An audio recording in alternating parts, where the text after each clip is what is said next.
alma de los pueblos se templa como la espada, agua, fuego y el golpe acompasado del martillo. Pero de nada serviría el duro trato infligido a la hoja si no fuera buena la aleación. En el centro de América hubo, como hubo en Europa, un proceso constante de mezcla de sangres y de culturas. De algunas no queda ni el recuerdo, otras en cambio permanecen vigorosas, pero todas ellas, vigentes y desaparecidas, constituyen el alma mexicana. Chichén Itzá es un buen testimonio de esa mezcla. Hasta aquí llegaron los mayas procedentes del sur y empezaron la construcción de una ciudad que entonces se llamó Chichén, hace 1500 años de ello.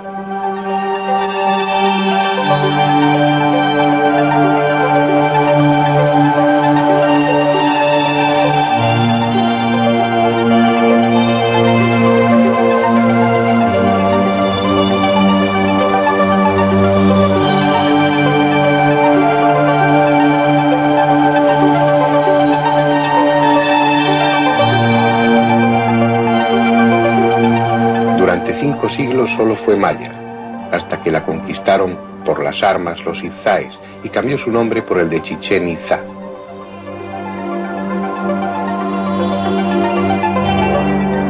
Los invasores aportaron nuevos conceptos, nuevas técnicas y un espíritu guerrero, a veces despiadado.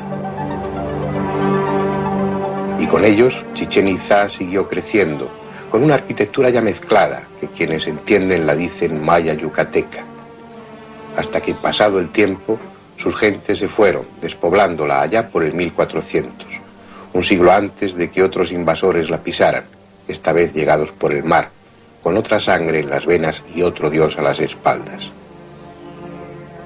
Y se inició otra etapa. Europa llegó a América y América se fundió en muchos aspectos con el viejo continente. Hubo de nuevo mezcla de genes y de cultura, se perdieron costumbres y surgieron otras. ¿Pero acaso existe algo nuevo en este mundo 1000 veces muerto y otras 1000 renacido?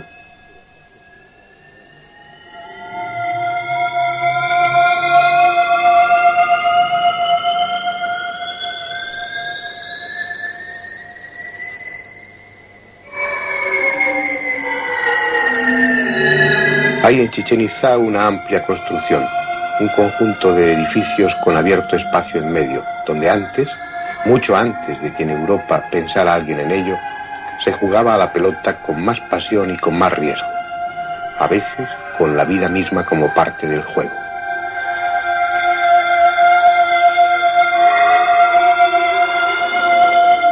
No era con una pelota como las actuales, sino con otra mucho más maciza y pesada de hule. Ese uji, que ya era cosa común en Centroamérica antes de los mayas, la resina del árbol de la sangre, el quiché. Lo que no está claro es el reglamento de ese juego tan viejo, un juego que se mantuvo vigente desde los olmecas hasta los aztecas, durante 2500 años. Según parece, la pelota de hule no podía ser golpeada con las manos ni con los pies, sino con las caderas, con los hombros y puede que también con el antebrazo. Impulsada de tan peculiar modo, la pelota debía atravesar un aro de piedra situado a 7 metros de altura, lo que no debía ser fácil a juzgar por su estrecho diámetro. Sí parece evidente que intervenían 2 equipos y se cruzaban grandes apuestas. Cuenta un cronista que el equipo que conseguía introducir la pelota por el aro de piedra no solo ganaba el encuentro y la apuesta, sino que también tenía derecho a quedarse con los adornos y la ropa de los espectadores, que solían huir a la carrera en cuanto terminaba el partido. Durante esos 25 siglos en los que se practicó, el juego de pelota debió sufrir más de una transformación, pero, según parece, siempre estuvo vinculado a lo religioso, y no faltan especialistas que ven en la bola de hule una representación del sol y en el conjunto del juego una intención simbólica que tenía mucho que ver con lo cósmico. El juego de pelota de Chichén Itzá es el más grande de aquellos tiempos. El conjunto del recinto, con los edificios incluidos, mide 168 metros de largo por 70 de ancho. Entre los toltecas fue apasionado y sangriento, porque, según se desprende de numerosos datos, terminaba con el sacrificio de uno de los jugadores. Quién sabe por qué tipo de falta.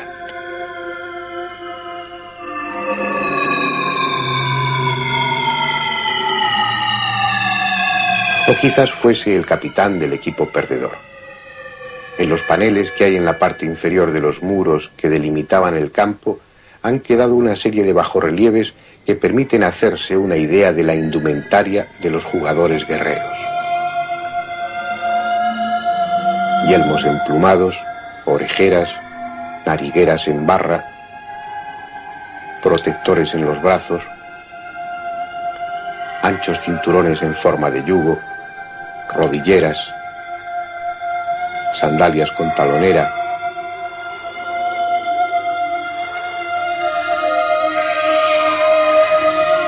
pectorales en forma de caracol cortado, un fastuoso ropaje del que se desprenderían en parte para el juego, o que se ponían después para celebrar el final y asistir al sacrificio, porque el juego era a muerte.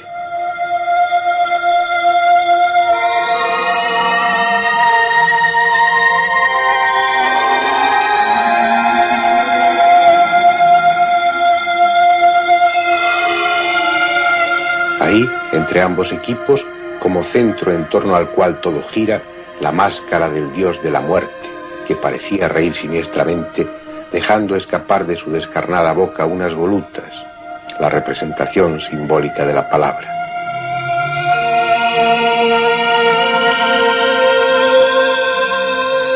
A un lado de ella, el victorioso lleva un cuchillo en su mano, mientras con la otra sujeta la cabeza del vencido. Al otro lado, la víctima, quién sabe si honrada por ello, muestra su cuello cercenado, del que salen 6 serpientes y una exuberante planta cuajada de flores, como si en la muerte ceremonial estuviese la raíz de la auténtica vida.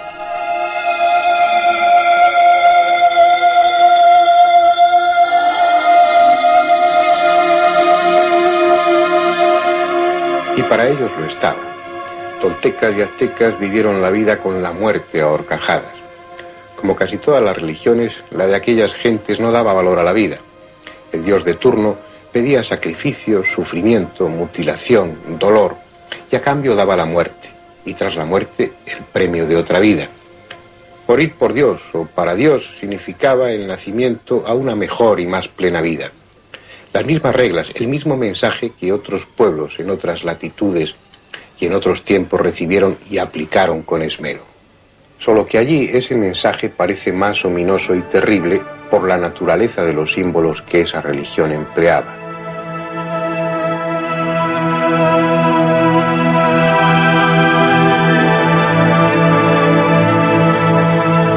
Al sur del mismo juego de pelota está el Templo del Jaguar.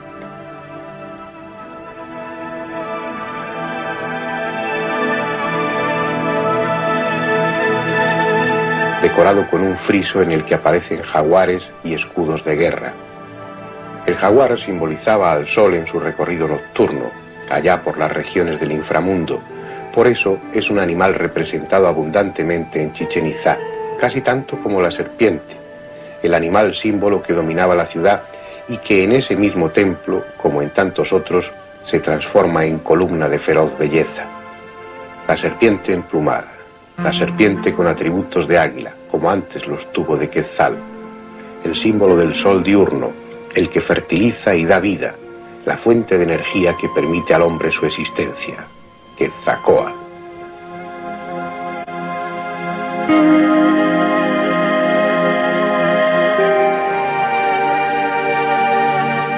Como en Asia, como en Egipto, como en Chavín de Huántar, la serpiente asociada a la divinidad.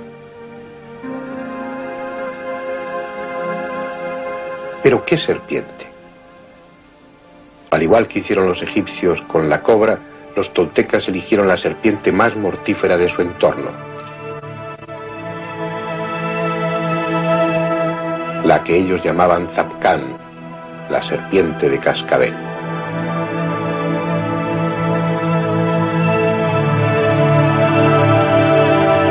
No sé la razón para elegir esta y no otra, pero lo cierto es que hay representaciones en Chichén Itzá en las que los crótalos o los cascabeles de la cola se ven de una forma inconfundible. La misma serpiente de la balaustrada, que en la pirámide de Kukulcán señala la llegada de los equinoccios, dibujando en su lomo de luz y sombra los triángulos que en su forma animal tiene.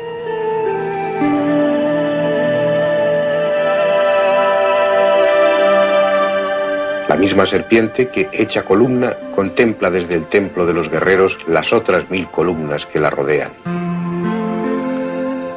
Así las llaman por ser muchas, aunque no sean tantas, cilíndricas, aún hermosas, evocando otras ruinas lejanas. No importa que perdieran con el tiempo la techumbre, son las mismas de Roma, de Tiro o de Creta, y es su historia la misma. Por entre ellas anduvieron nobles, sacerdotes, guerreros y poetas.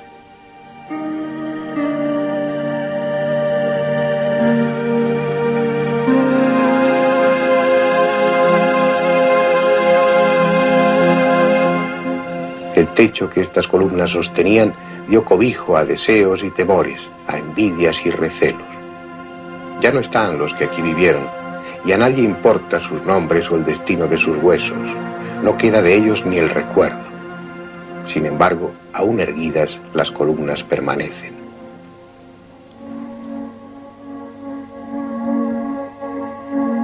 A veces humanizadas, como si el hombre tuviera envidia de la perennidad de la piedra y se disfrazase de columna para escapar así de su mortal destino.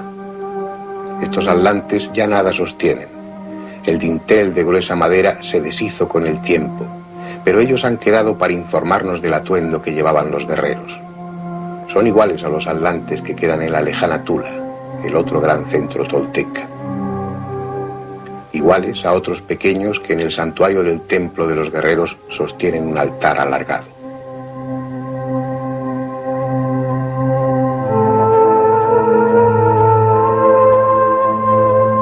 También en bajorrelieves y frescos hay representaciones de militares y sacerdotes. Es lo habitual, salvo excepciones, los testimonios del pasado, las ruinas, nos informan más sobre lo ceremonial que sobre lo cotidiano. Uno acaba teniendo la impresión de que en aquellas ciudades solo vivían nobles y guerreros compartiendo el espacio urbano con un clero omnipresente y poderoso. Las viviendas, construidas con materiales perecederos, han desaparecido. Solo quedan las construcciones de piedra, y esta únicamente se utilizaba en palacios y templos. Por eso resulta difícil imaginar cómo vivía la gente común, que necesariamente servía a la clase dominante. Cómo eran sus camas, sus sillas, qué decoraba los estantes donde ponían sus vasijas, si colgaban la ropa de una escarpia o adornaban las paredes con pintura. Solo piedra labrada. Los dioses, las batallas, los ritos, la arquitectura oficial, ampulosa y solemne. Ritos y dioses que en Chichén Itzá, como en cualquier otro lugar pasado y presente, están vinculados con lo alto, con el cielo. Es el lugar donde obsesiva y machaconamente situamos desde siempre a nuestros dioses. Ese cielo al que los mayas prestaron la misma atención que egipcios o sumerios, el campo inmenso donde el sol, la luna y las estrellas ejercen su imperio.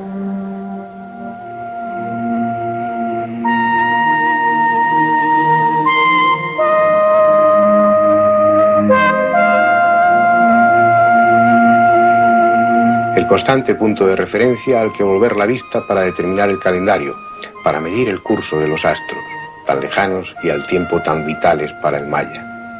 De todos los pueblos del pasado fue tal vez este el que más y mejor supo del cielo. Ahí está.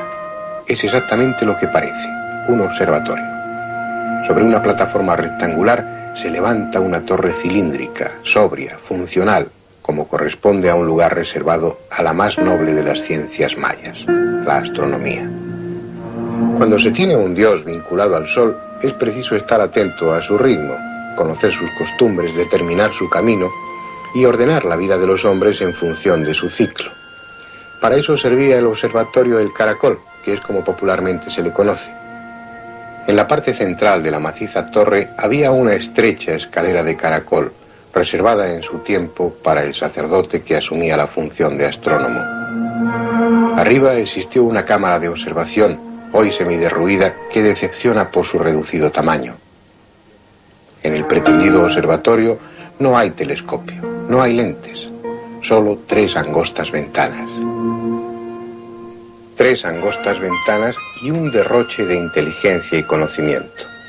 Aquel pueblo que en lo técnico vivía en plena edad de piedra, sabía bastante más de matemáticas y astronomía que la mayoría de esos pueblos de la Europa que estaba a punto de invadirles. Esa tosca torre de piedra está construida con tal perfección, con tan milimétrica exactitud, que sus 3 ventanas permiten determinar con absoluta precisión en qué momento se producen los equinoccios, esas fechas clave en cualquier cultura importante del pasado.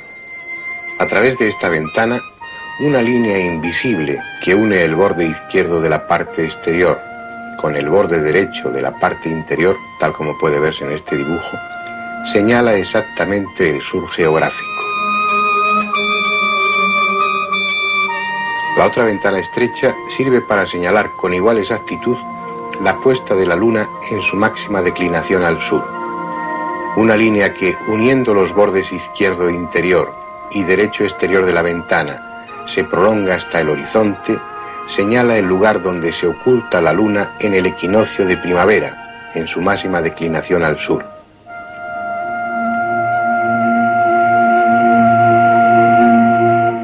La más ancha de las 3 ventanas está construida de tan ingeniosa forma que señala al tiempo 2 momentos astronómicos. El borde exterior izquierdo y el interior derecho determinan una línea que señala el lugar del horizonte por el que se pone el sol el 21 de marzo, en el equinoccio de primavera.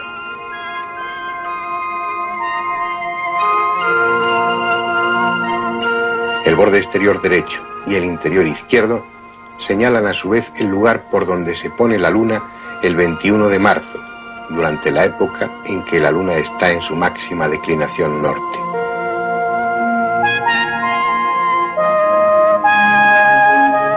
Con solo 3 ventanas, el sacerdote astrónomo, heredero de los viejos conocimientos mayas, podía, desde la sala de observación, saber exactamente en qué momento se producía ese acontecimiento fundamental para sus ceremonias, el equinoccio.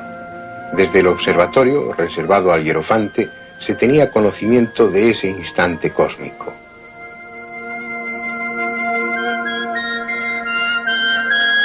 Más allá, en la pirámide de Kukulcán, el pueblo asistiría al mismo acontecimiento, reflejado allí de forma espectacular, con ese juego de luz y sombra que permitía el milagroso descenso de la serpiente emplumada.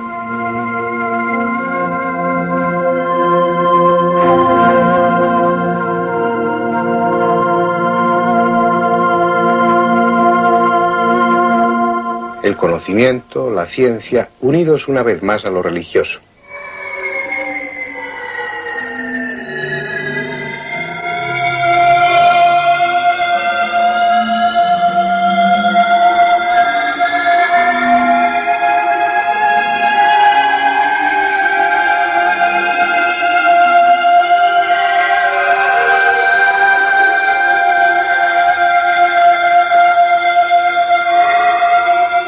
Exactamente igual a lo que estaba sucediendo en ese momento en Europa, donde la ciencia era patrimonio de los frailes medievales y el saber quedaba limitado casi exclusivamente a los conventos.